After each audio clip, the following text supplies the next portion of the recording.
everyone, and welcome to Rolling Out's Design and Dialogue. I'm your girl, Jackie Clark, and I'm honored to be joined today by Akil Wade, a serial entrepreneur and visionary leader who owns not just one, but two successful companies. So, first, he's the founder of BlackKidsTravel, a unique travel community that empowers young melanated travelers to explore the world and document cultural festivals. And additionally, he owns ContentFlows.co, a seven-figure earning content organization agency that is revolutionizing the industry. Today, he and I will be discussing the topic of content organization, landscape, and of course, practical applications for AI. Akil, welcome. Thank you. Thank you. Thank you so much for being here. I'm so excited to talk to you. I'm so excited to pick your brain and allow our audience to really understand the uniqueness of who you are and the value that you bring. So, first and foremost, can you let the world know who Akil Wade is? Totally. Thank you for that introduction, first of all. Yes, my name is Akil Wade. I'm from America originally, and I live here in Cape Town, South Africa. So I'm a digital nomad. I'm a traveler, moved to South Africa from Bali, Indonesia. Been traveling a while, and that kind of took me into the AI space and took me also into like Black Kids Travel, which is my company. So it's a little bit about me. I can go definitely down a whole rabbit hole about me, but started business super young, 16 years old, from Detroit, Michigan originally, and created a few businesses, and it led me to this point. I love that. So, South Thank you. Africa? That is South from Africa. Bali. That what brought you there, if you don't mind me asking? Man, I always wanted to be in the motherland because it just was a very unfamiliar and a very nerve-wracking place for me because I heard so many stories about like what it was like in Africa, but I had to see it for myself. And when I came, I like absolutely fell in love. Mhm. It is like a place like nowhere else on earth, and like you can't really like know through Instagram or something else. You really have to experience. So when I came, like fell in love with the place. I love that. I am an avid traveler. I've in the past year and a half, I just every other month I'm on a plane going mostly to the US. I'm in Canada, but mostly I go to the US. Okay. Been to Mexico. I'm going to Ghana in November. I'm just so excited Yes. to just get out. So, before we dive into the whole conversation about AI and content organization, I really wanted to ask you a little bit, get to know a little bit more about Black Kids Travel and also your content agency. So, tell us a little bit about the purpose and your vision behind Black Kids Travel. Okay, perfect. So Black Kids Travel, what we do is we document cultural festivals. So we basically go around the world and find these festivals, not like when it comes to music festivals, but like the real cultural experiences that you really don't see on TV, and less like a National Geographic, but more from like a Black lens.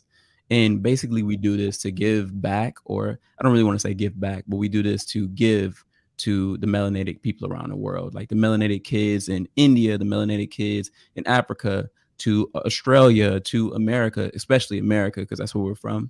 But yeah, and we do that by just entertaining and just building a community around like-minded individuals that just want to be the representation that we felt like we needed when we were a kid. I know a lot of people could relate to that. Maybe you can even in Canada, but that's Absolutely. really the mission behind Black Kids Travel. I love that. And there is a I met this guy in a Slack channel. He has I think it's Black Travel Con. It's in Atlanta. I think it's going in its second Mhm. year. And I because travel's been, especially over the pandemic, even though we were locked down for a little bit, a lot of people were Right. stuck in places and it forced people to solo travel. And I love that. And speaking from a cultural lens, I am Canadian, but my parents are Caribbean. So my dad's Jamaican, my mom's Mhm. English, but my grandparents were from Barbados. So here in Canada, we have something called, it was known as Caravana, but it's now the Toronto Caribbean Festival. And you're seeing a little bit Mhm. more of it popping up with. It's always been big in Trinidad and Jamaica and Barbados, Canada, but now you're seeing a lot Right. more people adopting it. So I love that you guys are looking at the cultural side of things from our lens and not just showing the entertainment side of things. There's so many festivals and so many unique things that happen. So I think that's pretty dope. Um, Thank can you. you, of course, can you tell us a little bit about content flows? What is that about? 100%. So with content flows, I really seen people when it comes to like social media marketing agencies and coaches, life coaches, transformational coaches. That's really the field that I love. I used to work with a guy, his name's Eric Thomas. He's a motivational speaker, really big in America. But that's where I found my love with helping people basically spread a good message in the world, right? But I know that a lot of those people struggle when it comes to social media. So the content flow is really taking them from being and clarifying the mission, because a lot of times they really don't know exactly what path to take. So we clarify, then we organize all of their content. They have like content on maybe Instagram or YouTube or blogs and books. We put it all in a searchable database and we make them a second brain. And then from there, after we organize our content, we upload and edit it. So that's the content flow. We've Oh, got clients all over the world, and it's really, really fun to help people spread a good message in the world, especially with all like the fear that goes on, you know? and I love that there's a positive message. What I love is that you have two different, completely different companies, but the common denominator is, to me, is connecting people through a type of experience. So you're connecting through the culture, and then you're connecting people through the education of what they do. So I really love that you're doing that. So now that we're talking about, we're going to get into AI and how it works in terms of content and all these things. What is your opinion on AI? Man, my opinion, that's a very loaded question, but I think that AI is something that is progressing very fast Mhm, and it's foreign, so it can be very scary for people. But I mhm, think that it's better to like you can't beat it, right? So you got to join it. So I think it's better to understand it, because I don't think that AI is going to replace, people. It's the people using AI that will replace the people. So I think that if you understand the AI, it'll help you stay. It's an advantage. It can help you out. So that's what I'm about. Like even when the cryptocurrency came out, when it first was a big boom back in like 2011, I was one of those people that was an early adopter and jumped into cryptocurrency because I really wanted to understand it because it made me like nervous and uncomfortable. And I feel like AI is really that new thing that makes people uncomfortable because they really don't understand it. So my whole mission is to just make it like as simple as possible for people so they can just understand it and be able to apply it in their lives. So that's pretty much my opinion, I guess, on No, it. I like and like I said, for those who don't know, I literally bombarded Akil in his DMs. Like I was like full stalker. Oh, I need to talk to you because my sister had sent me his stuff. And first of all, you have a very soothing voice. It's like it's just very calm. Thank you. Cool. And I'm just like, I'm listening to you talk, and you're definitely meant for radio. You're definitely meant for this kind of voice thing. But even the wealth of knowledge you have, like, guys, I'm telling you right now, go to his Instagram. It's in his name right here, and just binge watch his videos because I learned so much. There was apps I found out about. Like, I was on a Mm, chokehold on your Instagram for a solid, I think it was like 40 minutes. I'm not even kidding you. Like, I was watching videos because it was so helpful. Because to your point, I heard about AI. Like I recently just got put onto Chat GPT and was in a chokehold in that a couple of weeks mm, back. But I was just like, how does this affect my business? What do I do with this? Like, and like you said, it moves so fast that you have to keep going. And so I was trying to understand it and I couldn't find one source that had a mm, bulk of information. And then when I got sent your page, I was just like, oh, wow, this is a source page that has a bulk of information and you seem to mm. keep up. So, how do you personally stay on top of all what's happening in this industry, still focus on Black Kids Travel, still support your clients, and still have personal Akil time? Like, how do you balance all that? Well, that's a great question. I think it took discipline, right? Mhm, Because I do have a lot going on, and it also takes a community of people mhm, because I've got like great staff, I've got great friends, I've got great family, I've got an amazing support system because I know even, people that work a regular job have like mental breakdowns. So for me, definitely I have to say my community helps me out. And I've got a community called the AI Inner Circle. And basically we chat amongst ourselves and keep each other up to date. Like they send me all the videos that are coming out. Like, whoa, like for instance, today Facebook just dropped their new AI feature that they're about to release to the public, but it's not released yet. So that's a video I'm gonna make today. But it's just um having a community of like-minded people around you really is the key difference because I've got eyes everywhere, if that makes sense. mhm, So, I think that that's really the determining factor, and even with my, companies and my clients, I've got, like, great assistants who keep me up to date because I might forget a meeting or I might forget a Zoom anything, right? So, I think that the best way is to have great people around you and not think that you have to do everything yourself because that's how you self-destruct. Yeah, I'm in a space of learning to hire more people, bring in more people because I am at a space where I'm doing everything and it is getting overwhelming, just even for my own Mhm. mental health. So I love that you talked about that. And so this is design and dialogue, and we're talking about, designers, not necessarily like art and fashion, but creative designers as well, because creatives are designers in some form of fashion. So one of the questions I have for you is, how can creatives or designers adapt to the increasing role of AI in the industry?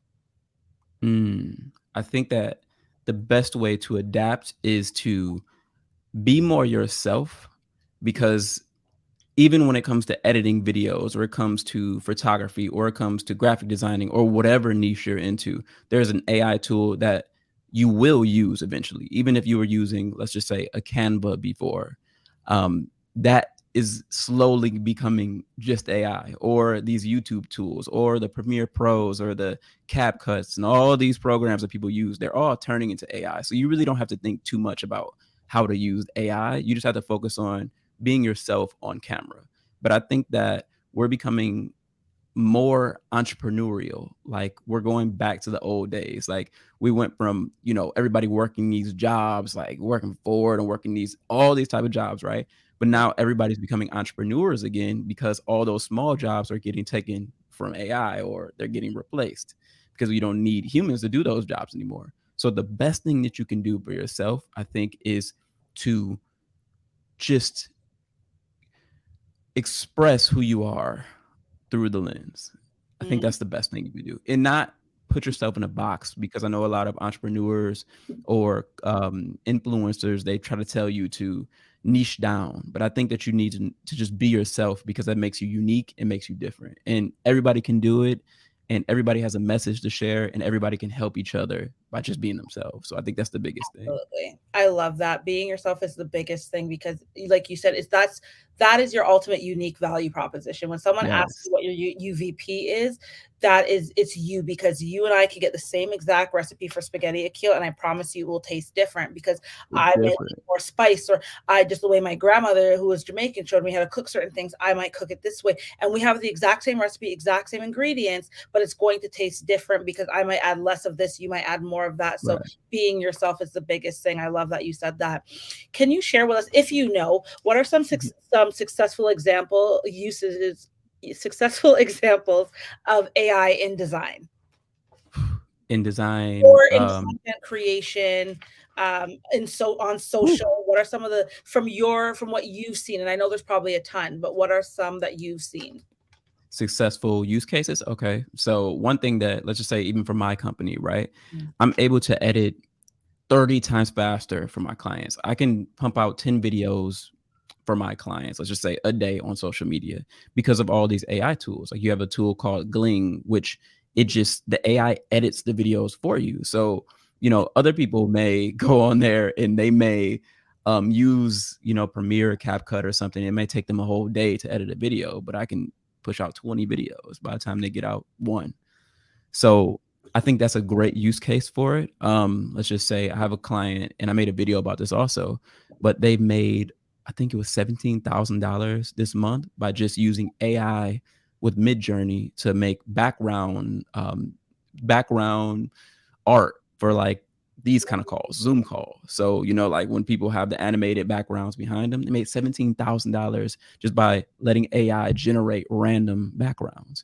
So it's so many things you can do. It's endless amounts of things. Anything you can think of, pretty much, there's Yeah. an AI that can automate it. Even when it comes to DMing people or responding to DMs, they use chatbots, like Yes. Instagram DM chatbots. That's the best way, because you can't, like, for me, I can't read all of my DMs. I'm happy that I've met you, but, like, a lot of times I don't see them. So having AI be able to respond to people and book meetings for me, almost like, and get, like, find better clients or new clients for me, high value clients, is something that AI can you can use it for. And it's something that I've used in my personal business, and it just makes my life a lot easier. I love that you talked about. I feel like you did a video. Did you do a video on Midjourney? Did you do I one on it? probably did, yeah. I I probably feel did a like I video on saw it it. from you because, like, I was just like, "What is it? I wanna get into it, but it looks so complex," and I think you have to go on Discord. Discord. Or so I was just like, what is this? But I think it was Right. you that was talking about people can create money on creating Zoom backgrounds and stuff. And even for me, I was just like, and we'll talk about it afterwards. 'Cause I ain't trying to have no Right, right. idea behind me. But there's a concept that I have in mind, and I'm just like, I wonder how I could use Midjourney to supplement that. So that is pretty cool, these successful tools. And like, as I actually just seen Um, something today on there's a new AI apparently. Okay, this I saved the video. My sister, again, my little sister, shout out to Steph, sent it to me. There was tool because I guess when someone's shooting like a TV show or shooting a podcast or shooting something, people sometimes they shoot with multiple cameras, different angles, and it yep. takes a video Edit editor. it all for you. Yeah, yeah. Like I didn't. Autopod. Yeah, what is it called? Yep. Autopod.ai. Let's see. Okay, Yep. guys, listen. Akil knows Akil knows the tools. Akil, you need to do a Know 'em workbook, all. ebook on all the tools, what they are, and then you need to go and get an affiliate code for all the tools. Well, I'm gonna put you on game later. We're gonna talk about it because this guy, I said it and he's like, oh, I already know what you're talking about. It's this. Akil, guys, this is so Yes, exciting to you me already know it. because it's changing so fast and it's just trying to keep up. And you talked about helping your business. How can people who already have an established business use AI, or is there a way that you could use AI to reformat, reconfigure how you move forward in your business or how you run your business? Is there a tool that allows you to do that, or are there several tools? Yeah, there's several tools. I think the best tool you can use for your business is AIPRM. It's a Chrome extension. And basically what it does is it makes ChatGPT easier to communicate with because a lot of people just struggle with communicating with ChatGPT. It's a thing that they use. It's called prompting. And prompting is a jargon term. A lot of people kind of get turned off when it comes to AI, but it just basically means like the communication or the commanding of ChatGPT or AI itself. So the better you prompt, the better results you get from ChatGPT. So basically, AIPRM helps you communicate with ChatGPT easier. It's like a ChatGPT for dummies. So I definitely recommend people use that, especially with your companies, because you're able to just ask it anything like, hey, I need help with this. And it'll literally make you a roadmap to what you need to do, like exactly step by steps to build a successful company. And it can even tell you like what you may be doing wrong. Mm. So it's a very, very powerful tool. And that's something that I teach inside of my program also in my closed community. And we just go deeper into that. But yeah, it's literally a game changer for people. I love that you talked about that. So what I took from what you're saying and what I've learned even using Chat GPT is you have to be very specific in your ask, Yeah. because the more specific you are, it will give you answers. And I even noticed like when you build something, I guess in that Chat GPT bubble, and you keep asking questions in that chat, it summarizes everything it talked about to pull out key information, which is really, really, really cool. So then I want to ask you, how can designers or people, creatives, balance using AI to enhance their work, still while maintaining a human touch? Because things can get so automated, and I think that's one of the problems. I've heard this balance of people saying, things are getting so automated, things are getting so more AI that there's less human. How can they kind of use AI but still bring a human touch to their design, their copy, their programs, that kind of stuff? I think that the biggest problem, which I've learned from working with so many people, is they're really not producing as much as they need to be producing. Like, you need to get your voice out there, actually. One of my mentors, he's actually very big in the space. His name's Alex Hormozy. And one thing that he taught me was basically that you just don't have enough data. When you look at your voice or you look at your videos and you look at like the content you put out there, you may see a big successful YouTuber, let's just say, and they can be a real estate company. Oh, whoa, what's happening? Oh, there we go. But they can be a real estate company, and basically they may have 10,000 hours of video when you only have 200 hours and you're comparing yourself to them. And then you may try to use AI tools to solve this problem. And you may try to use ChatGPT to like solve that problem. But the core issue mainly when it comes to a company is you're just not putting enough information out there. So like Mm, I mentioned before, you kind of have to be yourself more often and express yourself in your uniqueness online more often. And then that will bring that human essence to your content. And the AI will help you produce it faster and more efficiently. That's how I look at it. But I think that some people, where they go wrong is they try to have AI fix their problems. Like, let me just have it create everything for me, but they're not creating themselves, like putting their voice out there and telling people what their mission is. So okay. you have to really clarify what you want people to know from you, pretty much. That makes total sense. Like, like you said, and like it says in the word, AI is a tool. So you use it for Yeah. enrichment and enhancement, but not to take over. You still have to bring Right. yourself to the table and put yourself out there. And consistently is what I took from that, consistently putting yourself out there to help spread the message of who you are. I really did. I really, really dig that. So, how do you ensure that AI solutions for content organization are accessible and inclusive to all users, and those especially with disabilities or language barriers? With Is there disabilities and language barriers Yeah, is there a way, to keep it. accessible? Like, accessibility is a thing now. Like, not it's a thing now, but like making sure that your content. So you see how like a lot of people are doing those videos with the captions now at the bottom, or they're incorporating that stuff so people that are hearing impaired can really see what's going on. So how do you make sure that you while using AI that you're including you're making it inclusive for people with disabilities or language barriers? 100%. I think you just basically said it right there, where you have to definitely use captions. I use captions for everything because I know that some people may be from a different country. Some Mhm. people may, they, even though you speak, you have to speak a little slower. So, especially with me, I just shot a video 3 times because I noticed myself talking too fast. So, I try to articulate yourself better in your content.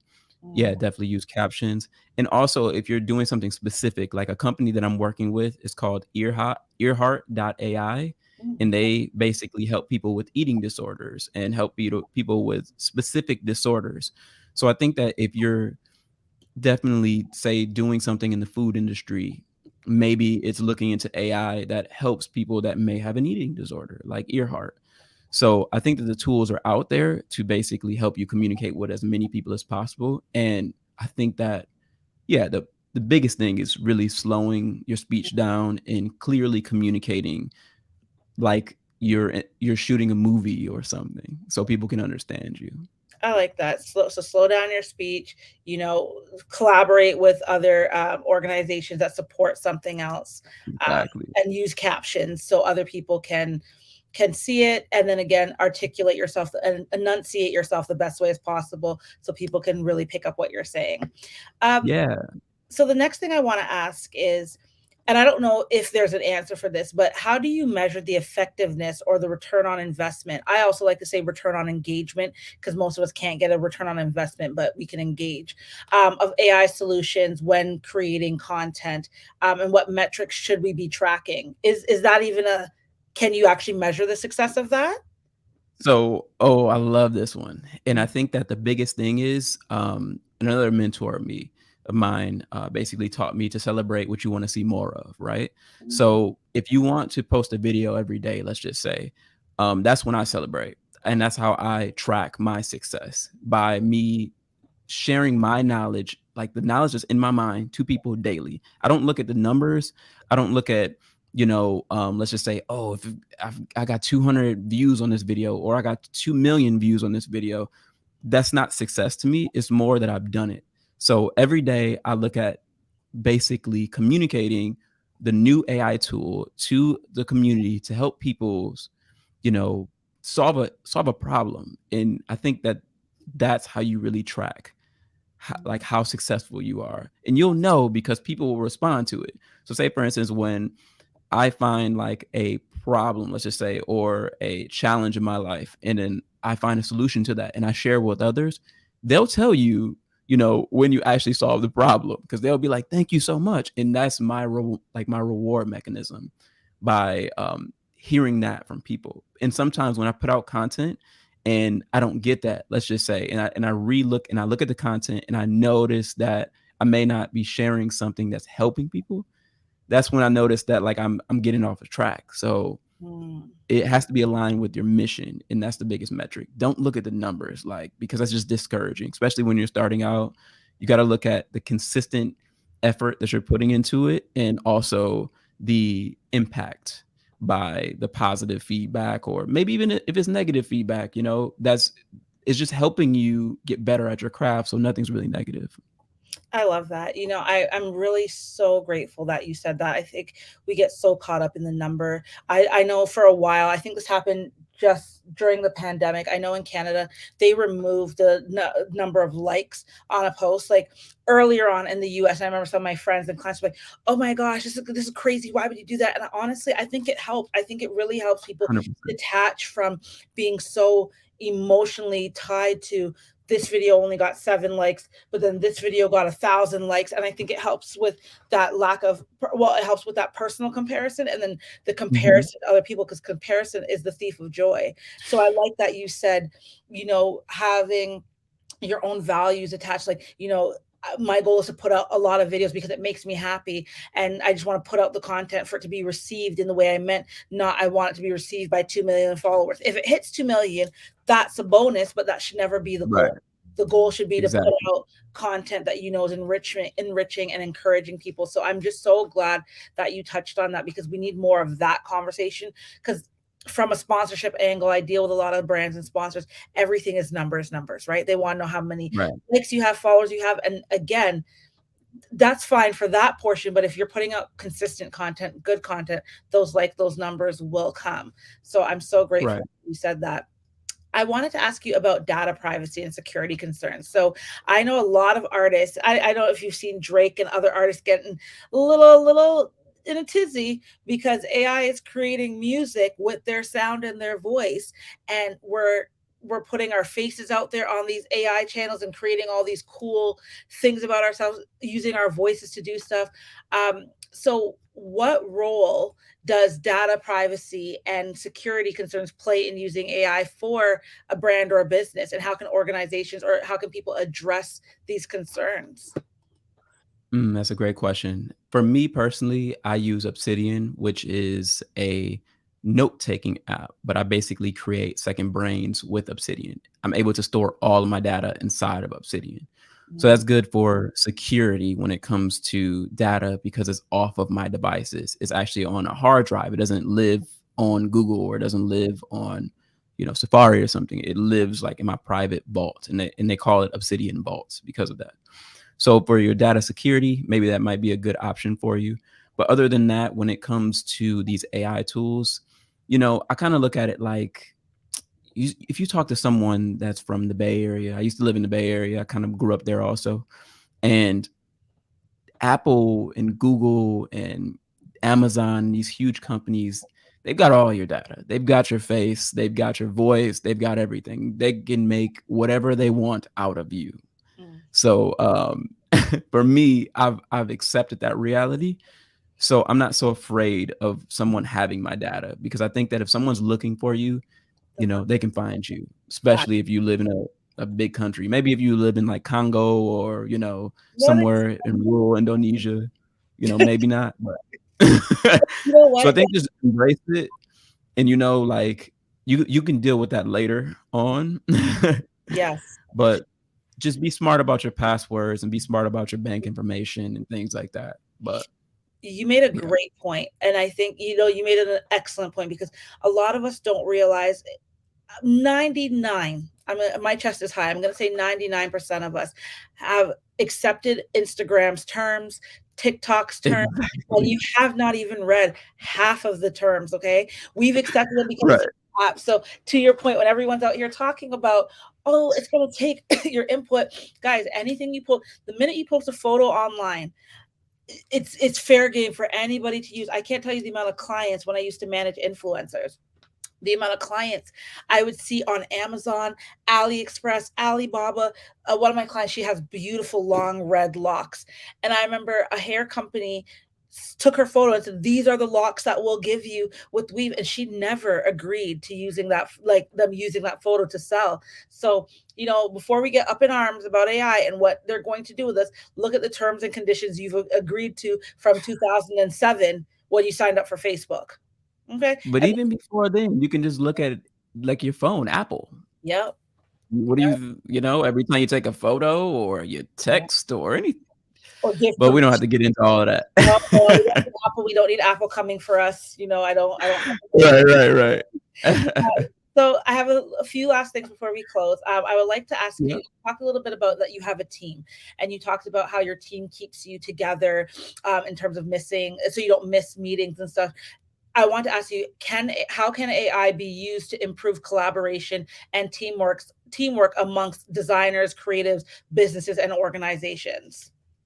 Ooh, it can help so much, especially Mhm. when you use, tools like ClickUp, which is a project management tool, and they have AI features.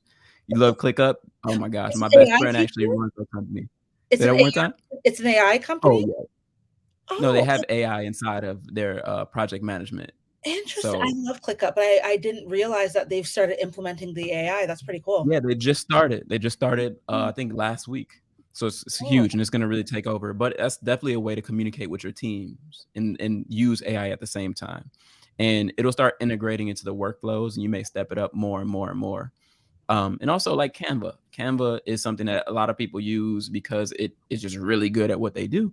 yeah. So I think that that's definitely something to use in between teams and collaborations and things like that. Mhm. It's tons of tools you can use. And also, like I just mentioned with Obsidian, I Yeah. basically use things on my computer, and every time I make a change, my team sees it on their side because we keep it stored in our cloud with Google. So it's easy for us to make changes with each other. So Oh, tons of ways you can use AI to collaborate between teams.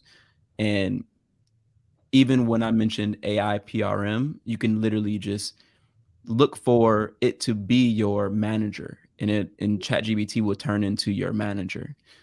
So it's another great thing to do. I like that. I love that. So, last question I have for you before I ask people, before I find out how people can connect with you.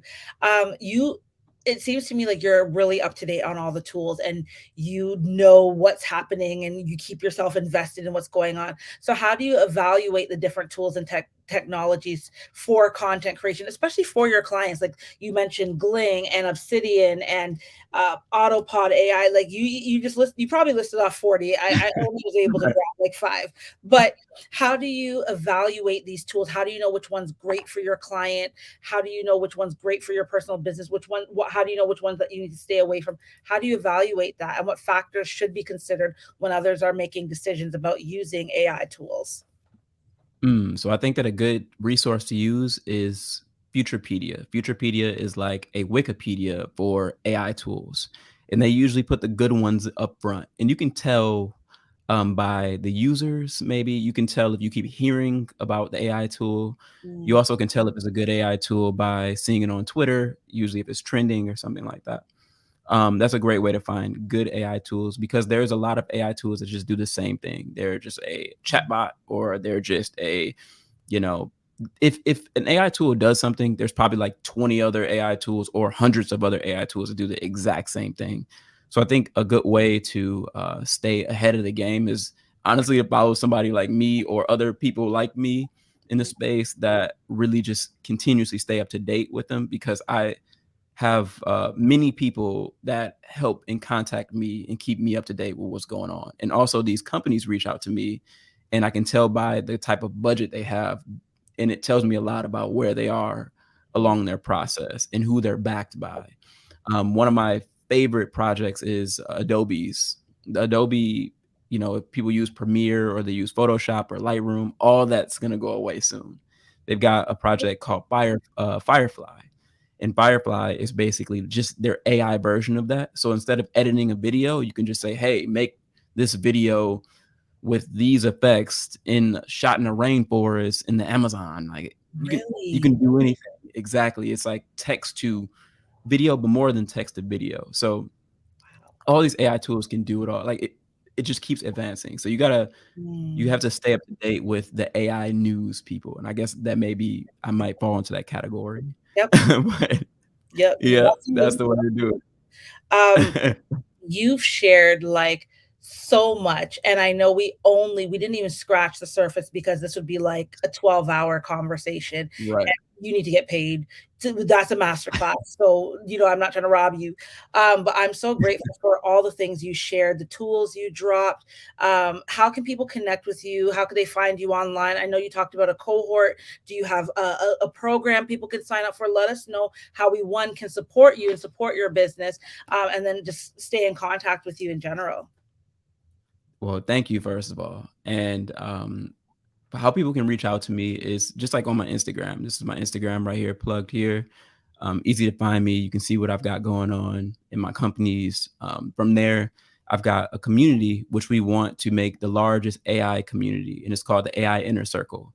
And before I had like high ticket things for my clients, which is thousands of dollars, but I made this only 20, I think it's going to be $27, and I'm going to release more information tomorrow. But now you can sign up for the wait list for this community because I basically want it to be accessible for people. And I'm, of course, money's great and all, but I think the mission is really what I want because I don't want people to be left behind in this Mhm. new segment. I think it's a really good sweet spot that we're in right now because if you learn AI and you understand AI, you're just going to be a part of the leading revolutionary people because there's so many people in this world that have no idea about what's going on. Mm. So the more you're informed, the better. So definitely you can find me there, the AI Inner Circle. You'll see it in the link in my bio on Instagram, and just connect with me. Shoot me a DM, say you listen to this, love, and I reply to my DMs. So He does. definitely. He does. It's a touch. He responded to mine. Well, Akil, I'm so grateful for you. Thank you for shedding light. You guys Thank follow you. him at Akil Wade. Like I said, you guys will not be disappointed. And there's no plug. Like Akil and I just really met today online. We've been in email communication, but I promise you, I watched the most of his videos. I liked, saved a ton of them because the knowledge he dropped in these 60-second or 1.5 minute clips was so impactful. So if you are looking to learn about AI, you want to get acquainted with it, you just want to scratch the surface, this right now, he is the Blackopedia for AI, as I'm gonna call it right now. So please support him, check him out, visit him, and just stay tuned for more amazing conversations like this. So again, Akil, thank you so much.